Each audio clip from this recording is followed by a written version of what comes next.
Alright, for this project you're going to use pretty much everything you've learned up until this point. Pen tool, coloring objects, Pathfinder, pretty much everything. And then for this project I want you to synthesize all of that together. You're going to create an abstract animal mask, or just, an abstract representation of an animal. I highly encourage you to read the reading for this project, and I highly encourage you to look at the tutorial for this project, because we're going to introduce a lot of extra sort of like side tools that you may want to use or may not want to use, depending on your preferences here. This project makes some really great results. I've had a lot of success with it in years past, and then the only other requirements are that you make your mask symmetrical. So you're going to basically draw half of your mask and then flip it over to the other side to make it symmetrical. If you really want to make it asymmetrical, talk to me about what you want to do, and I may grant you an exception. I want your mask also to occupy at least 3/4 of an 8.5 by 11 sheet of paper.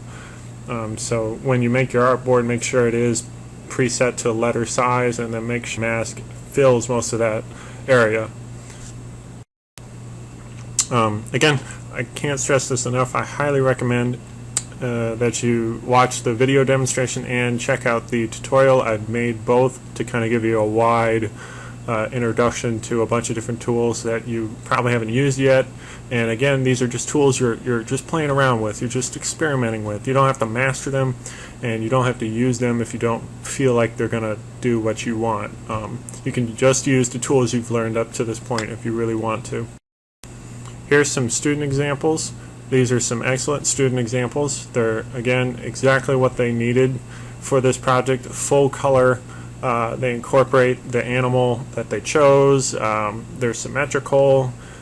Both use a great sense of like color and pattern. So these are some really great student examples. For the rest of this PowerPoint, I'm just going to kind of walk through, or silently, some just professional examples.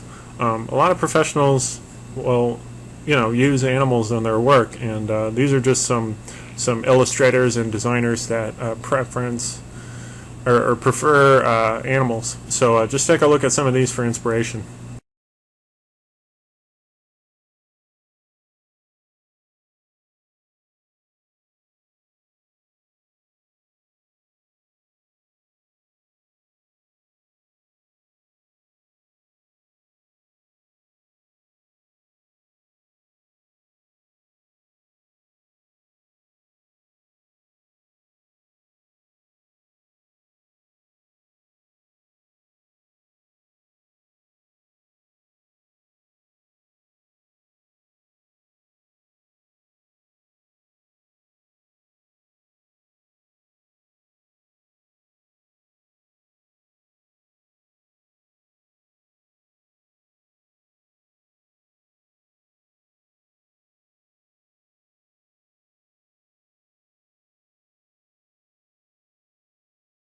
Alright, I'm going to show you some things you can do for your abstract animal mask. I've already kind of got my folder set up with my stuff inside of it. I made a new folder. Again, to make a new folder, right click on your desktop, new, and then folder. I labeled it what the project was, and I put my photo that I'm going to trace for my mask with my Illustrator file in the same folder to keep those together.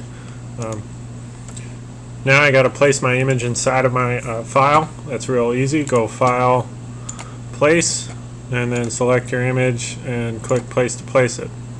Now mine's fairly big here, so if I want to shrink it, I can. Just make sure when you shrink an image file that you don't shrink it willy-nilly like this. You can really warp your file.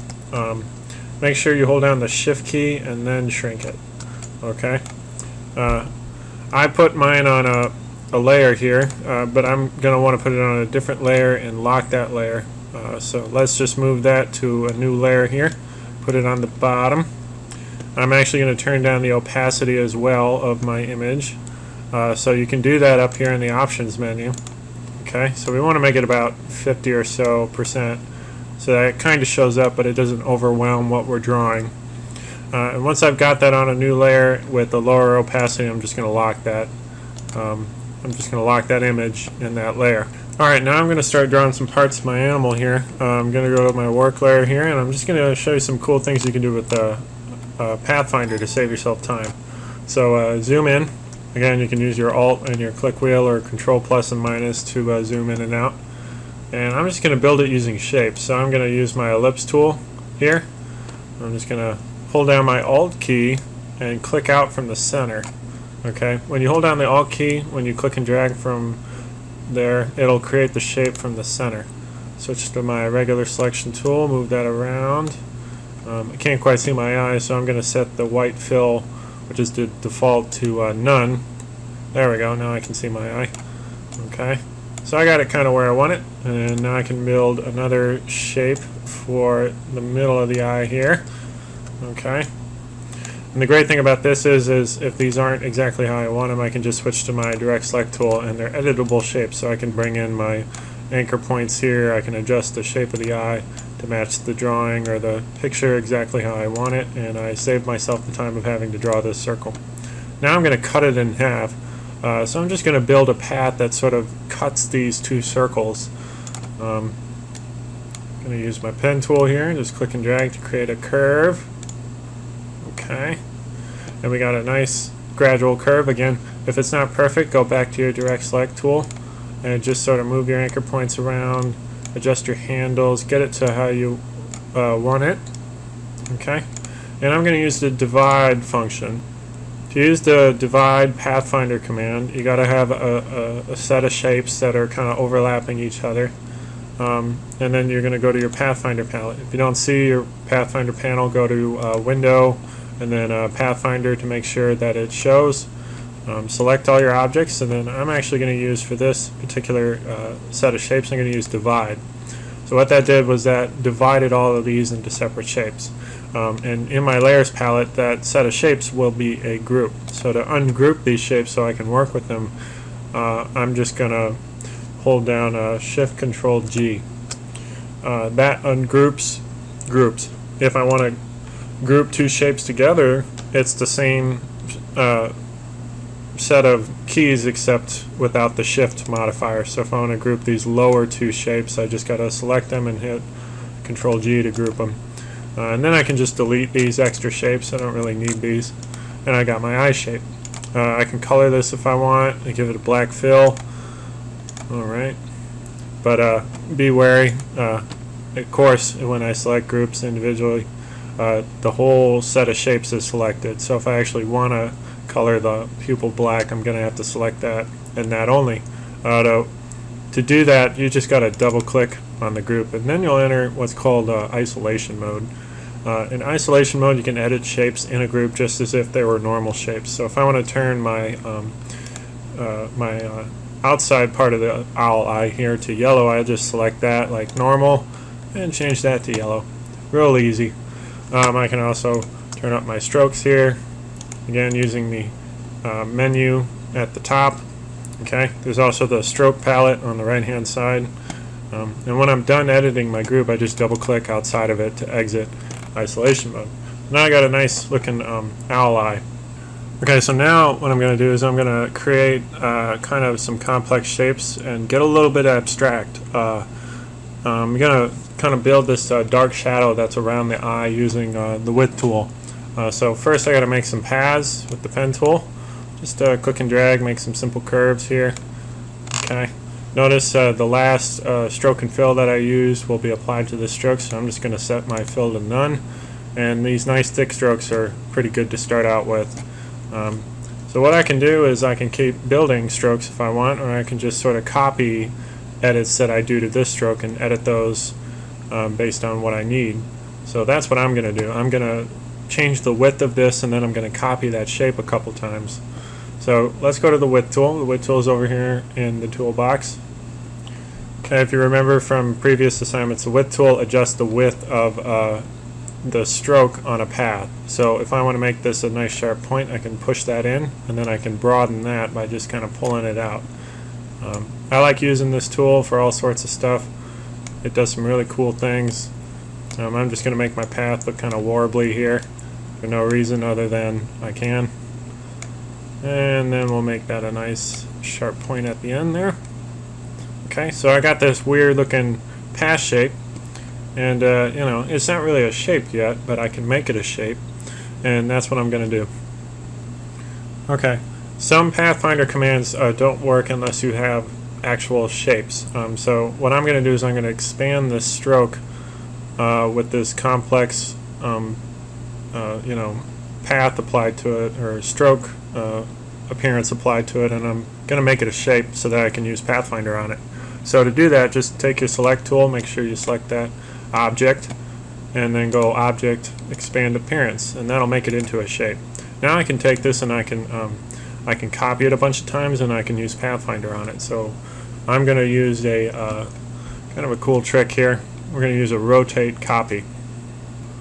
To use a rotate copy, you're just going to click and hold on the rotate tool if it's set to the reflect tool, and then the rotate tool allows you to rotate objects instead of reflect them like the reflect tool. So I'm going to set my my rotation point to just the tip of this shape here. I'm going to hold down the Alt key to copy this object as it rotates. Okay, so it rotated along this point, and it rotated just a little bit. To repeat that rotation and copy transformation, I'm just going to use the transform again command, which is really kind of a cool command. So to do that, go to Object, Transform, Transform again. The hotkey for that is Control D. Alright, that looks pretty good. We can hit Control D to do it again. And there we got a nice set of rotated objects. Now I'm going to use Pathfinder on these objects to kind of pull them apart and sort of make some really cool shapes here. Okay, so now I've got these this little cluster of shapes, and then I'm going to use Pathfinder to kind of break them up and do some cool things with them. So if I go to my Pathfinder panel again, I can use a new Pathfinder. Let's try Trim. Okay, so what that did, if you didn't see it there, is it deleted any of the paths or shapes that were underneath other shapes. So now I got all these separate little squiggly line shapes together, and if you go to your layers palette, you'll notice that those are a group. So to edit that group, I'll just double click on it to enter isolation mode, and now what I can do is I can pull these apart if I want to create a little bit of space in between them. Okay, and I think that's kind of cool looking. Gives us another extra little view of you know, some extra lines here, which is kind of handy. So that's a cool thing you can try. Another thing you can try with complex shapes, of course, to enter and exit isolation mode, you double click on a group to enter isolation mode, double click to get out of it.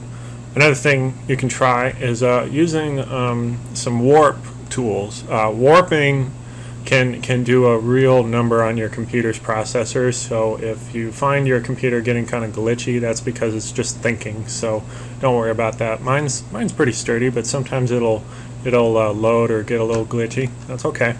But what I'm going to do is I'm actually going to warp or smear these shapes I just made, and I'm going to kind of bring them downward. So to do that, I'm just going to select these shapes so that I'm only altering these shapes.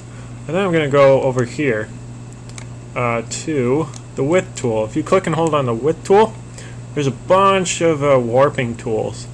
A lot of these tools are extremely silly tools. I never use them. But the one I will use from time to time is the warp tool. And the warp tool can do some cool stuff. Right now it's pretty big. To make it smaller, you're just going to hold down the Alt key and then just click and drag to the left or to the right to make your shape, you know, an oval shape or a smaller circle. If you want it to be a perfect circle, hold down the Shift key while you click and drag while holding the Alt button. And then let go of your mouse and the Alt button to kind of make your brush what it is. And again, that's just holding down Alt and then clicking and dragging to change the shape of your brush. Okay? And that'll change your brush tip shape. So now I've got this object selected, and I'm going to warp it downward. So I'm just going to click and drag. Okay, and you notice there it kind of pulled my shape down. Alright, now the way that behaves is set by the tool's options. If you want to change the options for the tool, just double click on it. And right now, you got the brush tip size, the intensity is set at 50%. You can change the detail or how simple the shape stays after you make it warped. All of these affect how this tool behaves. So if you don't like what it's doing, double click on the tool to open up the options and see what changing the options does. I'm just going to keep pulling these down. Okay, and whoa, got a little too warped there. That doesn't look so good, so I'll hit Control Z to undo that. Control Z again. So anyway, that was just kind of a cool thing you can do to sort of play with your shapes and push them around. It's a fun tool to use. Doesn't have a whole lot of other applications, and sometimes it really messes up your path, so be very careful when you use it if you don't want to damage or scramble your paths. Okay, so the next thing I'm going to show you is another kind of semi-useless, semi-creative tool. It's called the blend tool. The blend tool does exactly what it says it does. It just creates blends between objects. So you got to make objects first. I'm just going to make kind of a feather shape here. I'm not going to spend too long on it. You obviously can make kind of whatever you want and blend those two shapes together. Okay, so I've got these two shapes. Blends occur between any two objects. Can occur between any two objects, and they blend the shape, they blend color, and a couple other properties that I'm not quite sure they combine, but you can just play around with it to see what it does. First things first, I'm actually going to change the color of these, so I'm going to change this first one to kind of a gray, and then I'm going to change this last one to kind of a darkish brown, okay, just to kind of illustrate how it blends color and shape. Okay. So now I got my two shapes. I'm going to go to the blend tool, which is these two little shapes here. It's got a square shape and a circle shape, kind of like we do. I'm going to click on that. To create a blend, just click on your first shape, then click on your second shape, and it'll create a blend. Now, the default blend is a smooth blend. I want it to be a shape blend. So I'm just going to double click on that tool and change it from smooth color to specified steps. And again, this is the options for the tool, so double click on the tool to open up its options. Click specified steps, and you'll notice the default there is 254. It's too many shapes. Check the preview box and then turn that down to like 6. Okay, so now we got 6 shapes. That looks a whole lot better. Let's turn it down even more. There we go. So now it's a blend just like 3 shapes, which is manageable, and it looks just fine to me. So I'm going to click OK. There's your blend. Kind of does a cool thing there. It changes colors for you. It changes the shape gradually for you. It's a really cool tool to play around with, and it creates great textures, really cool shapes. If you make the two shapes wildly different, it can do some crazy things to kind of create the blend. Okay, now I'm going to take this blend and I'm actually going to copy it around my eye using the rotate copy command again, and we're going to use the eraser tool after that's all said and done. So first things first, I got my blend here. It will stay a blend object in my group, okay, until I release it or expand it, but I'm just not going to worry about that right now, and I'm going to rotate copy it. So select your object you want to rotate copy. Go to your rotate tool, which is over here in the toolbox. And I'm going to set that rotation point on the center of the eye here. And then I'm going to go, since the cursor changed, okay, I'm going to go back to my object and hold down the Alt key. And this is going to allow me to move and copy my object. So I'm going to hold down the Alt key and click on my object and move it to the left here. Okay. You'll notice that it copied it and it rotated it along this point. Now I can set my midpoint right here again, and then I can hold down Alt and click and copy that to the left again if I want to. Or I can go to Object, Transform, Transform again, and it'll automatically do it for me. So I'm just going to use the hotkey for that process. Transform again's hotkey is Control D. So I'm just going to hit Control D, Control D, Control D. And now we have this nice feather texture kind of built around our eye here. So now I'm going to show you how to use the eraser tool. Okay, so the eraser tool is kind of a cool brand new tool. It's new, I believe, to CS5, but it's in CS6, and it does exactly what it says it does. It erases objects. So first things first, I'm just gonna kind of select the objects I want it to erase. So I'm gonna click on one object, then hold down Shift and keep clicking on objects to add them to my selection. And I'm gonna go to the eraser tool. Okay. And you kind of notice here that it won't let us erase anything. That probably means that it won't erase blends. So I am going to expand these blends so that they're just shapes. So let's go back to our regular select tool and expand these. Pretty easy, right? Now I can erase these. That's the only exception for the eraser tool. Sometimes it won't erase complex objects. So if you have a complex object or a complex path shape or something like that, make sure you expand it before you erase it, just to make sure it works. So now I can just start, coloring away, the shapes that I don't want as part of my, artwork here, and voila, they're erased. I can use this creatively too if I want. Like if I don't want, the tip here, I can just click and it's gone. If you don't make a selection of an object, it will indiscriminately erase whatever you're erasing. So like if I don't make a selection here, I'm just going to erase all that stuff. And things with strokes applied to them will automatically apply the stroke to that leftover shape. So kind of be wary of that when you're using the tool. If you just want to erase certain parts of a shape or a certain set of shapes, make sure you switch to your selection tool and select those shapes before you erase them, so that you're just erasing those shapes you selected and nothing else. So if I just want to erase parts of these shapes here, okay, I can use my bracket keys to change the shape of my eraser tool, and then I can just cut that little shape out of there. Okay, pretty cool, huh? So these are some tools you can use when creating your animal max. If you check out the tutorial, I believe I show you some of the same tools and then a couple of extra tools that you can try out. So these are some things you can try in addition to all of the other tools and things you've learned how to use up until this point. I haven't copied my eye shapes over to the other side. When I'm all done designing one side, I can copy it to the other side to keep them symmetrical. If you really don't want to make a symmetrical mask, make sure you talk to me first before you start designing to see if what you're doing is acceptable and challenging enough. Just have a lot of fun with this and experiment and be real loose with how you design the animal. And it doesn't have to look exactly like it. Remember, you're being a little bit abstract, a little bit playful with its form.